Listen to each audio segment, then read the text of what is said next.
Welcome to another class of microprocessor and interfacing. നമ്മൾ 8086ൻ്റെ ആർക്കിടെക്ചറാണ് കഴിഞ്ഞ ക്ലാസ്സിൽ പഠിച്ചത്. 8086ൻ്റെ ആർക്കിടെക്ചറിൽ നമ്മൾ പഠിച്ച കാര്യങ്ങൾ ജസ്റ്റ് ഒന്ന് റിവൈസ് ചെയ്തിട്ട് നെക്സ്റ്റ് ടോപ്പിക്കിലേക്ക് പോകാം. 8086ൻ്റെ ആർക്കിടെക്ചറിൽ നമുക്ക് 2 യൂണിറ്റാണുള്ളത്, ബസ് ഇൻ്റർഫേസ് യൂണിറ്റും എക്സിക്യൂഷൻ യൂണിറ്റും. Bus interface unit controls all the bus activities. Data bus, address bus, control bus ൻ്റെ ട്രാൻസ്ഫർ ആണ് ബസ് ഇൻ്റർഫേസ് യൂണിറ്റ് ഹാൻഡിൽ ചെയ്യുന്നത്. എക്സിക്യൂഷൻ യൂണിറ്റ് ആണ് എക്സിക്യൂഷൻസ് ചെയ്യുന്നത്. അപ്പോൾ ബസ് ഇൻ്റർഫേസ് യൂണിറ്റ് എക്സിക്യൂഷൻ യൂണിറ്റിന് ചെയ്യാൻ വേണ്ടുന്ന ഡേറ്റാസ് മെമ്മറിയിൽ നിന്ന് എടുത്ത് ഫെച്ച് ചെയ്ത് കൊണ്ടുവന്ന് ക്യൂവിൽ ഇടും. 6 ബൈറ്റ് പ്രീഫെച്ച് ക്യൂവിൽ ഇടും. ക്യൂന്ന് 1 by 1 ആയിട്ട് എക്സിക്യൂഷൻ യൂണിറ്റ് എടുത്ത് ഡീകോഡ് ചെയ്ത് എക്സിക്യൂട്ട് ചെയ്യും. ഓക്കെ, ഇതാണ് ഒരു ആർക്കിടെക്ചർ ഇൻ ടോട്ടൽ. ഇതിനകത്ത് ബസ് ഇൻ്റർഫേസ് യൂണിറ്റും എക്സിക്യൂഷൻ യൂണിറ്റും രണ്ടും സെപ്പറേറ്റ് ആയിട്ട് കൊടുത്തതിൻ്റെ കാരണം പറഞ്ഞു. ബസ് ഇൻ്റർഫേസ് യൂണിറ്റ് ഫെച്ച് ചെയ്ത് ക്യൂവിൽ കൊണ്ട് ഇടുന്ന നേരം ക്യൂവിൽ 6 ബൈറ്റ് ക്യൂ ആണ്. അപ്പോൾ 6 ബൈറ്റ് 1 by 1 ആയിട്ട് മുകളിലേക്ക് ഇടാൻ പറ്റും. അപ്പോൾ എക്സിക്യൂഷൻ യൂണിറ്റ് ഓരോന്ന് എടുത്ത് എക്സിക്യൂട്ട് ചെയ്യും. അപ്പം ഒരേ സൈക്കിളിൽ തന്നെ bus interface unit bus fetch ചെയ്യാനും പറ്റും, എക്സിക്യൂഷൻ യൂണിറ്റ് എക്സിക്യൂട്ട് ചെയ്യാനും പറ്റും. അപ്പം 2 യൂണിറ്റ്സും at a time side by side ആയിട്ട് വർക്ക് ചെയ്യുന്നത് കൊണ്ട് അതിനെ പൈപ്പ് ലൈനിങ് എന്ന് പറയും. ഓക്കെ, അത് കാരണം നമ്മുടെ ആർക്കിടെക്ചറിൻ്റെ സ്പീഡ്, CPU-ൻ്റെ സ്പീഡ് ഇൻക്രീസ് ചെയ്യും. ഇത്രയും കാര്യങ്ങളാണ് നമ്മൾ ജനറലായിട്ട് അതിൻ്റെ ഒരു ഔട്ട്ലൈൻ എന്ന നിലയിൽ കഴിഞ്ഞ പ്രാവശ്യം കണ്ടത്. ഇന്ന് നമുക്ക് ഈ 8086ൻ്റെ ബ്ലോക്ക് ഡയഗ്രാം, അതായത് ഈ ആർക്കിടെക്ചർ ഇൻ ഡീറ്റെയിൽ ആയിട്ട് കാണാം. ഓരോരോ ബ്ലോക്സ് എന്താണെന്നുള്ളതിനെക്കുറിച്ച് നോക്കാം. ഫസ്റ്റ് നമ്മൾ 2 ഡിവൈഡ് ചെയ്തിട്ടുള്ളത് ഓരോന്നായിട്ട് വീണ്ടും നമുക്കതിനെ സബ് ഡിവൈഡ് ചെയ്യാം. ബസ് ഇൻ്റർഫേസ് യൂണിറ്റ്, ആദ്യത്തെ ഇതിൽ ബസ് ഇൻ്റർഫേസ് യൂണിറ്റിൽ ഇൻസ്ട്രക്ഷൻ ക്യൂ ഉണ്ട്, സെഗ്മെൻറ്റ് രജിസ്റ്റേഴ്സ് ഉണ്ട്, ഇൻസ്ട്രക്ഷൻ പോയിൻറ്റേഴ്സ് ഉണ്ട്. നിങ്ങൾക്ക് ഈ കാണുന്നതാണ് ബസ് ഇൻ്റർഫേസ് യൂണിറ്റിലെ, ഞാൻ പറഞ്ഞു സിഗ്മ എന്ന് പറഞ്ഞിട്ടുള്ള ഒരു യൂണിറ്റ് ഉണ്ട്. അത് ഒരു ആഡറാണ്, അതിനെക്കുറിച്ച് പറയാം. ഇൻസ്ട്രക്ഷൻ ക്യൂ ഉണ്ട്, അതാണ് 6 ബൈറ്റ് പ്രീഫെച്ച് ക്യൂ എന്ന് പറയുന്നത്. സെഗ്മെൻറ്റ് രജിസ്റ്റേഴ്സ് എന്നുണ്ട്. സെഗ്മെൻറ്റ് രജിസ്റ്റേഴ്സ് ആണ് ആ ഗ്രീൻ കളറിൽ CS, SS, DS, ES എന്ന് പറഞ്ഞ് കാണിക്കുന്നത്. ഇൻസ്ട്രക്ഷൻ പോയിൻ്ററാണ് IP എന്ന് പറഞ്ഞിട്ട് നോട്ട് ചെയ്തിട്ടുള്ളത്. ഓക്കെ, ഇനി ഇൻസ്ട്രക്ഷൻ ക്യൂ എന്താണ്? Bus interface unit fetches and stores the instruction in the queue while EU execute present instruction. നമ്മൾ നേരത്തെ പറഞ്ഞു, അതിനെയാണ് പൈപ്പ് ലൈനിങ് എന്ന് പറയുന്നത്. ഈ ബസ് ഇൻ്റർഫേസ് യൂണിറ്റ് ഫെച്ച് ചെയ്യുന്ന ഇൻസ്ട്രക്ഷൻസ് എല്ലാം സ്റ്റോർ ചെയ്യുന്നതാണ് ക്യൂവിൽ. ക്യൂ എന്ന് പറയുന്നത് 6 ബൈറ്റ് സ്റ്റോർ ചെയ്യാൻ പറ്റുന്നതാണ്. 6 ബൈറ്റ്, അപ്പം 8 ബൈറ്റ്സിൻ്റെ 6 യൂണിറ്റ്സ് ആണുള്ളത്.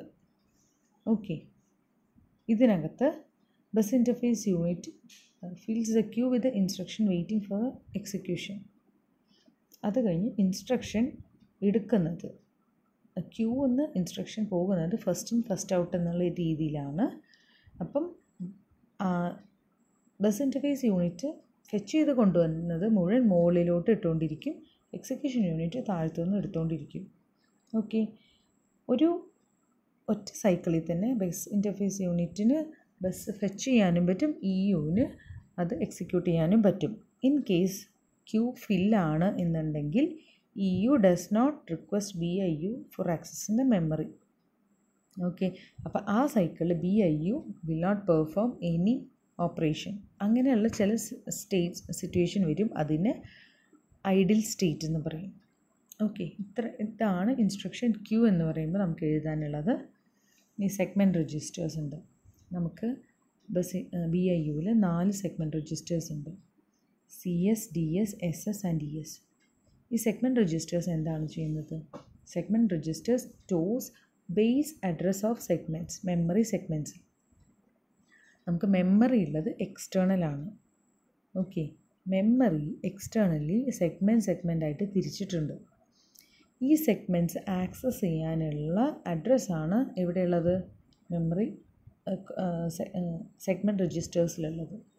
ഓക്കെ, മെമ്മറീനെ 4ആയിട്ട് തിരിച്ചിട്ടുണ്ട്. അതിനെക്കുറിച്ച് ഡീറ്റെയിൽ ആയിട്ട് മെമ്മറി സെഗ്മെൻറ്റേഷൻ ഡീറ്റെയിൽ ആയിട്ട് നെക്സ്റ്റ് ക്ലാസ് വരുന്നുണ്ട്.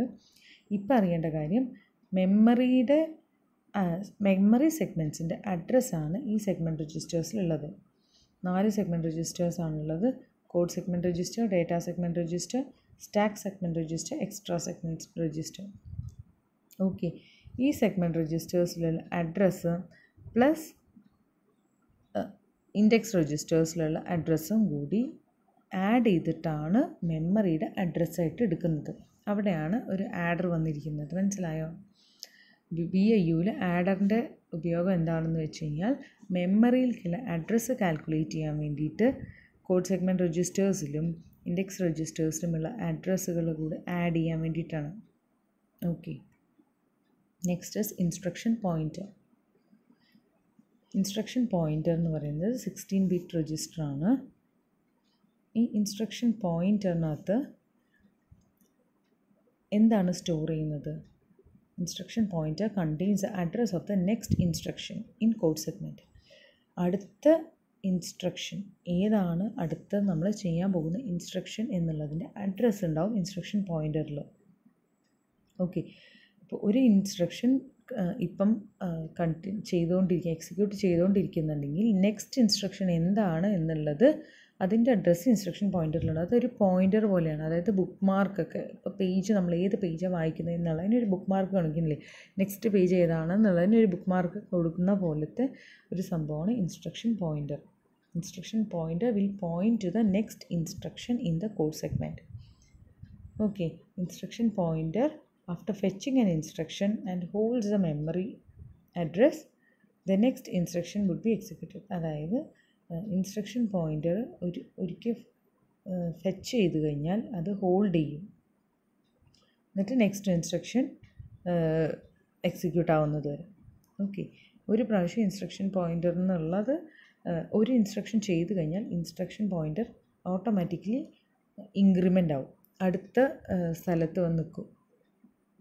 ഓക്കെ, ഇൻസ്ട്രക്ഷൻ പോയിൻ്റ് ഇൻക്രിമെൻ്റ് ചെയ്തിട്ട് നെക്സ്റ്റ് പൊസിഷൻ കാണിച്ചുകൊണ്ടിരിക്കും. ഇൻസ്ട്രക്ഷൻ പോയിൻറ്ററിൽ ജമ്പ് അല്ലെങ്കിൽ അതുപോലെ എന്തെങ്കിലും ഇൻറ്ററപ്റ്റ്സ്, ജമ്പ്, കോള്, അങ്ങനത്തെ സബ് റൂട്ടീൻസ് എന്തെങ്കിലും വരികയാണെങ്കിൽ മാത്രമാണ് ഇൻസ്ട്രക്ഷൻ പോയിൻറ്ററിൽ പുതിയ വാല്യൂ വരുന്നത്.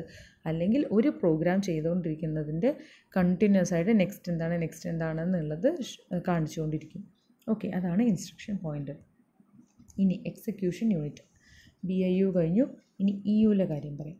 EUവിൽ നമുക്കുള്ള 4 യൂണിറ്റ്സാണ്. Arithmetic logic unit, general purpose registers, pointers and index registers, flag registers. Okay, ഇത് ഈ പിക്ചറിൽ കാണുന്നുണ്ട്. നമുക്ക് ആദ്യം നോക്കാം arithmetic and logic unit. Arithmetic and logic unit എന്ന് പറഞ്ഞു കഴിഞ്ഞാൽ അതിലാണ് ഈ എക്സിക്യൂഷൻ യൂണിറ്റിൽ ചെയ്യുന്ന എല്ലാ അരിത്തമാറ്റിക് ആൻഡ് ലോജിക് ഓപ്പറേഷൻസ് ചെയ്യുന്നത് അരിത്തമാറ്റിക് ആൻഡ് ലോജിക് യൂണിറ്റാണ്. ഇതിനകത്ത് addition, subtraction, multiplication, division and or not, അതായത് ലോജിക്കൽ ഓപ്പറേഷൻസും അതുപോലെ ഇൻക്രിമെൻറ്റ്, ഡിക്രിമെൻറ്റ്, ഷിഫ്റ്റ് ഓപ്പറേഷൻസ്, അങ്ങനത്തെ എല്ലാ ഓപ്പറേഷൻസും ചെയ്യുന്നത് ഈ അരിത്തമാറ്റിക് ലോജിക് യൂണിറ്റാണ്. General purpose registers. 8086 4 general purpose registers ഉണ്ട്. നമ്മൾ പഠിച്ചിട്ടുണ്ട് 8086 16-bit രജിസ്റ്ററാണ്. അപ്പോൾ അതിനകത്തുള്ള എല്ലാ രജിസ്റ്റേഴ്സും എല്ലാ ഓപ്പറേഷൻസും ചെയ്യുന്നത് 16-bit ആണ്. അപ്പോൾ ജനറൽ പർപ്പസ് രജിസ്റ്റേഴ്സും 16-bit ആണ്. നമുക്ക് ഉള്ള 4 ജനറൽ പർപ്പസ് രജിസ്റ്റേഴ്സ് ഏതൊക്കെയാണ്? AX, BX, CX, DX. Okay, general purpose രജിസ്റ്റേഴ്സിൻ്റെ ഉപയോഗം എന്താണെന്ന് വെച്ച് കഴിഞ്ഞാൽ അത് പ്രോഗ്രാമറിന് അവൈലബിൾ ആയിട്ടുള്ള ഒരു ചെറിയ രജിസ്റ്ററാണ്. അതായത് പ്രോഗ്രാം എക്സിക്യൂട്ട് ചെയ്തുകൊണ്ടിരിക്കുന്നതിൻ്റെ ഇടയിൽ എന്തെങ്കിലും ഇൻ്റർമീഡിയൻ്റ് ആയിട്ട് എന്തെങ്കിലും വാല്യൂസ് സ്റ്റോർ ചെയ്യുന്നതെങ്കിൽ അത് ജനറൽ പർപ്പസ് രജിസ്റ്റേഴ്സിൽ സ്റ്റോർ ചെയ്യും. ഇതിന് ജനറൽ പർപ്പസ് രജിസ്റ്റർ ഇപ്പോൾ AL എന്ന് പറഞ്ഞിട്ടുള്ളതിന് അക്യുമുലേറ്റർ രജിസ്റ്റർ എന്ന് പറയും. BL എന്ന് പറഞ്ഞു കഴിഞ്ഞാൽ base register, CL counter register and DX data register. ഇപ്പോൾ അക്യുമുലേറ്റർ രജിസ്റ്റർ AX ഓരോ രജിസ്റ്റേഴ്സും 16-bit ആണ്. ഈ ഓരോ രജിസ്റ്റേഴ്സും 8-bit ആയിട്ട് ഡിവൈഡ് ചെയ്തിട്ടുണ്ട്. ALഉം AHഉം. AH എന്ന് പറഞ്ഞു കഴിഞ്ഞാൽ ഹയർ വാല്യൂ അവിടെ ഉണ്ടാവും, AL എന്ന് പറഞ്ഞു കഴിഞ്ഞാൽ ലോവർ വാല്യൂ. അതായത് ഹയർ ബിറ്റും ലോവർ ബിറ്റും 16നെ ഡിവൈഡ് ചെയ്ത് രണ്ട് 8-bit രജിസ്റ്റേഴ്സായിട്ട് ഡിവൈഡ് ചെയ്തിട്ടുണ്ട്. ഈ രണ്ട് 8-bit രജിസ്റ്റേഴ്സായിട്ട് സെപ്പറേറ്റ് ആയിട്ട് യൂസ് ചെയ്യാം, അല്ലെങ്കിൽ രണ്ടും കൂടെ കമ്പൈൻ ചെയ്ത് ഒറ്റ 16-bit രജിസ്റ്ററായിട്ട് യൂസ് ചെയ്യാം. ഇനി നെക്സ്റ്റ് ഉള്ളതാണ് pointers and index registers. Pointers and index രജിസ്റ്റേഴ്സിനകത്ത് 4 രജിസ്റ്റേഴ്സാണുള്ളത്. Stack pointer, base pointer, source index, destination index. ഇതിൽ സ്റ്റാക്ക് പോയിൻറ്റർ എന്ന് പറഞ്ഞു കഴിഞ്ഞാൽ it holds offset of the top of the stack. Stack എന്ന് പറഞ്ഞു കഴിഞ്ഞാൽ മെമ്മറിയിലുള്ള ഒരു സെഗ്മെൻറ്റാണ് സ്റ്റാക്ക് എന്ന് പറയുന്നത്. ഓക്കെ, മെമ്മറിയിലുള്ളതാണ്. നമുക്ക് 8086 ആർക്കിടെക്ചറിനകത്തല്ല, മെമ്മറിയിൽ എക്സ്റ്റേണലി. അപ്പോൾ ഈ മെമ്മറിയിൽ സ്റ്റാക്കിൻ്റെ offset top of the stack ഏതാണ് അഡ്രസ്സ് എന്നുള്ളത് നമുക്ക് ഇൻസ്ട്രക്ഷൻ പോയിൻ്റർ പോലെ തന്നെ കാണിക്കുന്നതാണ് സ്റ്റാക്ക് പോയിൻ്റർ. ഈ സ്റ്റാക്ക് എന്ന് പറഞ്ഞു കഴിഞ്ഞാൽ ഒരു എന്താ പറയുക, ഒരു ബണ്ടിൽ ഓഫ് മെമ്മറിയാണ്. അത് നമ്മൾ സ്പെഷ്യലായിട്ട് എന്തെങ്കിലും റുട്ടീൻസ് ചെയ്യാൻ, കോൾ റുട്ടീൻ, ജമ്പ് റുട്ടീൻ, അങ്ങനത്തെ റുട്ടീൻസ് ചെയ്യാനായിട്ട് ഒരുമിച്ച് നമുക്ക് കണ്ടിന്യൂസ് ആയിട്ട് കിട്ടുന്ന ഒരു ആക്സസിനാണ് സ്റ്റാക്ക് എന്ന് പറയുന്നത്. ഓക്കെ, സ്റ്റാക്കിൽ വാല്യൂസ് സ്റ്റോർ ചെയ്ത് വെച്ചിട്ടുണ്ടാവും. ഇത് പുഷ് പോപ്പ് ഓപ്പറേഷൻ ചെയ്യുമ്പോൾ മാത്രം വാല്യൂ 2 ആയിട്ട് ഇൻക്രിമെൻറ്റോ അല്ലെങ്കിൽ ഡിക്രിമെൻ്റ് ആവും. പുഷ് ആണെങ്കിൽ 2 ഡിക്രിമെൻ്റ് ആവും, പോപ്പ് ആണെങ്കിൽ 2 ഇൻക്രിമെൻ്റ് ആവും. അതെന്തൊക്കെയാണെന്നുള്ളത് നെക്സ്റ്റ് വരും പറയാം. ഇനി ബേസ് പോയിൻ്റർ. ബേസ് പോയിൻ്റർ എന്ന് പറയുന്നത്, സ്റ്റാക്ക് പോയിൻ്റർ എന്ന് പറയുന്നത് സ്റ്റാക്കിൻ്റെ സ്റ്റാർട്ടിങ് എവിടെയാണ് സ്റ്റാക്ക് ടോപ്പ് ഓഫ് ദ സ്റ്റാക്കാണ് കാണിക്കുന്നതെന്നുണ്ടെങ്കിൽ, ബേസ് പോയിൻ്റർ കാണിക്കുന്നത് സ്റ്റാക്കിൻ്റെ ഉള്ളിലുള്ള ഏതെങ്കിലും ലൊക്കേഷൻ ആക്സസ് ചെയ്യാൻ വേണ്ടിയിട്ട്. It holds offset of any location in the stack. സ്റ്റാക്കിലെ ഇടയിലുള്ള ഏതെങ്കിലും ഒരു ലൊക്കേഷൻ്റെ ഓഫ്സെറ്റ് അഡ്രസ്സാണ് ബേസ് പോയിൻ്ററിൽ ഉണ്ടാവുക. ഇത് റാൻഡം ആക്സസിന് വേണ്ടിയിട്ടാണ്, സ്റ്റാക്ക് റാൻഡം ആക്സസിന് വേണ്ടിയിട്ടാണ്. ഇനി സോഴ്സ് ഇൻഡെക്സ്. സോഴ്സ് ഇൻഡെക്സ് എന്ന് പറയുന്നത് യൂഷ്വലി ഡേറ്റ സെഗ്മെൻറ്റിലുള്ള ഓഫ്സെറ്റ് അഡ്രസ്സ് സ്റ്റോർ ചെയ്യാൻ വേണ്ടിയിട്ടാണ്. അതിൻ്റെ വേറൊരു പർപ്പസും കൂടെ ഉണ്ട്. അത് സ്ട്രിങ് ഓപ്പറേഷന് വേണ്ടിയിട്ടും അതിൻ്റെ ഇൻഡെക്സ് സോഴ്സ് എവിടെയാണ്, ഒരു സ്ട്രിങ് ഓപ്പറേഷൻ നടക്കുമ്പോൾ അതിൻ്റെ സോഴ്സ് ഡേറ്റ എവിടെയാണെന്നുള്ളതും അതിനകത്ത് സ്റ്റോർ ചെയ്തിട്ടുണ്ടാവും. ഡെസ്റ്റിനേഷൻ ഇൻഡെക്സ് എന്ന് പറയുന്നത് യൂഷ്വലി അഡ്രസ് കാൽക്കുലേഷൻ ചെയ്യുമ്പം ഡേറ്റ സെഗ്മെൻറ്റിൻ്റെ offset address of data segment.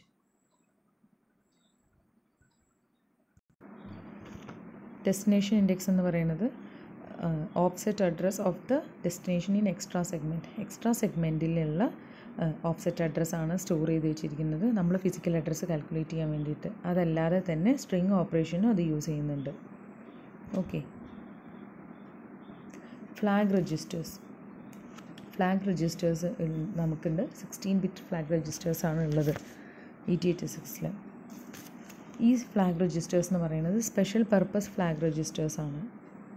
Okay, ഇതിനകത്ത് 9 ആക്റ്റീവ് ഫ്ലാഗ്സ് ആണുള്ളത്. 7 ഫ്ലാഗ് യൂസ് ചെയ്യാത്തതാണ്. 16 ബിറ്റ് രജിസ്റ്ററിനകത്ത് 9 ബിറ്റ് നമ്മൾ യൂസ് ചെയ്യുന്നുള്ളൂ, 7 ബിറ്റ് യൂസ് ചെയ്യുന്നില്ല.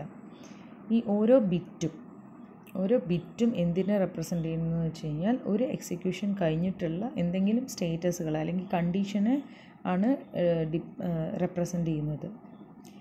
ALU ഓപ്പറേഷൻ്റെ റിസൾട്ടിനനുസരിച്ച് ഫ്ലാഗ് ബിറ്റ് ഒന്നെങ്കിൽ സെറ്റ് ആവും അല്ലെങ്കിൽ റീസെറ്റ് ആവും. നമുക്കറിയാം ഒരു രജിസ്റ്ററിൽ സ്റ്റോർ ചെയ്യാനായിട്ട് പറ്റുന്നത് ബിറ്റ്സ് ആയിട്ടാണ്, 1 അല്ലെങ്കിൽ 0. അപ്പോൾ സെറ്റ് എന്ന് പറഞ്ഞു കഴിഞ്ഞാൽ 1 ആവും, റീസെറ്റ് എന്ന് പറഞ്ഞാൽ 2 ആവും, അല്ല 0 ആവും, ഫ്ലാഗ് 2 തരത്തിലുണ്ട്, കണ്ടീഷൻ ഫ്ലാഗും കൺട്രോൾ ഫ്ലാഗും. 6 കണ്ടീഷണൽ ഫ്ലാഗ്സും 3 കൺട്രോൾ ഫ്ലാഗ്സും ഉണ്ട്. ഇതാണ് ഒരു flag രജിസ്റ്ററിൻ്റെ format. 16 bit 0 to 15. 0 to 15 എന്ന് പറയുമ്പം 16 ബിറ്റ്സ് ഉണ്ട്. 16 ബിറ്റിലെ 9 ബിറ്റ് നമ്മൾ യൂസ് ചെയ്യുന്നുണ്ട്, 7 ബിറ്റ് യൂസ് ചെയ്യുന്നില്ല. 9 ബിറ്റിൽ ആദ്യത്തെ ബിറ്റ് ക്യാരി ഫ്ലാഗാണ്, രണ്ടാമത്തെ 1 എന്ന് പറയുന്ന ബിറ്റ് യൂസ് ചെയ്യുന്നില്ല, അൺയൂസ്ഡ് ആണ്. മൂന്നാമത്തെ പാരിറ്റി, നാലാമത്തെ യൂസ് ചെയ്യുന്നില്ല. അഞ്ചാമത്തെ ഓക്സിലറി ക്യാരി ഫ്ലാഗാണ്, ആറാമത്തെ യൂസ് ചെയ്യുന്നില്ല. ഏഴാമത്തെ 0 ഫ്ലാഗ്.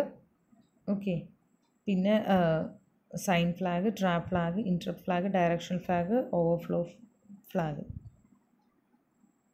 ബാക്കിയുള്ള ഫ്ലാഗ്സ് യൂസ് ചെയ്യുന്നില്ല.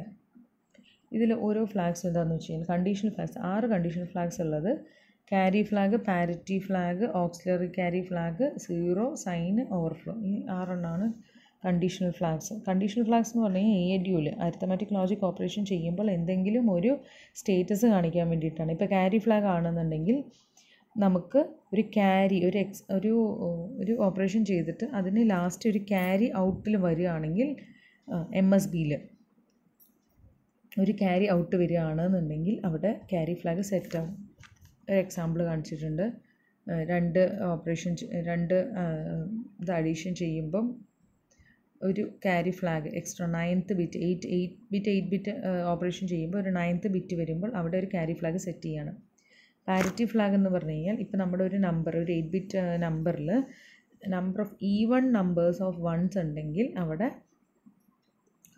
ഈ പാരിറ്റി ഫ്ലാഗ് സെറ്റ് ചെയ്യും. ഈവൺ നമ്പർ ഓഫ് വൺസ് ഉണ്ടെങ്കിൽ പാരിറ്റി ഫ്ലാഗ് സെറ്റ് ചെയ്യും. ഇപ്പോൾ ഒരു എക്സാമ്പിൾ 1100 1100 ആകുമ്പോൾ 4 1 ഉണ്ട്. 4 1 എന്ന് പറഞ്ഞു കഴിഞ്ഞാൽ ഒരു ഈവൺ ആണ്. ഈവൺ എന്ന് പറഞ്ഞു കഴിഞ്ഞാൽ പാരിറ്റി ഫ്ലാഗ് സെറ്റായി.